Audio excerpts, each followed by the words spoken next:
রাহমাতুল্লাহি ওয়া বারাকাতুহু। কালিমা তাইয়্যিবার দাওয়াত।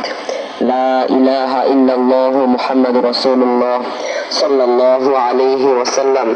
আল্লাহ ছাড়া কোনো ইলাহ নেই, মুহাম্মদ সাল্লাল্লাহু আলাইহি ওয়াসাল্লাম আল্লাহ তাআলার রাসূল। যুগে যুগে নবী রাসূলগণ কালিমার দাওয়াত দিয়েছেন। কালিমার উপর পরিপূর্ণভাবে ঈমান আনা সকলের উপর ফরজ। কালিমা মুখে স্বীকার করা, অন্তর বিশ্বাস করা, কাজে কর্মে বাস্তবায়ন করা। আমরা মুখে স্বীকার করি, অন্তর বিশ্বাস করি, কিন্তু কাজে কর্মে বাস্তবায়নের ক্ষেত্রে অলসতা করি। বাস্তব জীবনে প্রতিষ্ঠা করা নামই উভয় জাহানের সফলতা।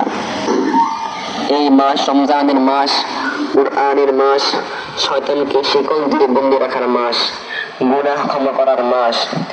রাসূল সাল্লাল্লাহু আলাইহি ওয়াসাল্লাম বলেছেন, যারা রমজান মাস পেয়েও নিজের গুনাহ ক্ষমা করতে পারলো না, তাদের জন্য স্বয়ং জিবরাইল আলাইহিস সালাম বদদুয়া করেছেন।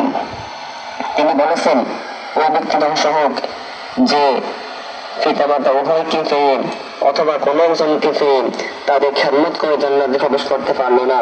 নাউযুবিল্লাহ।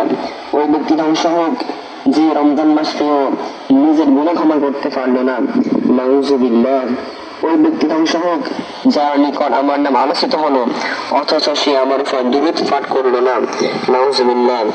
আমরা পিতামাতার খেদমত করব, কবিরা গুনাহ থেকে মুক্ত থাকবো এবং নবীর নাম শোনা মাত্রই সাল্লাল্লাহু আলাইহি ওয়াসাল্লাম পাঠ করব ইনশাআল্লাহ।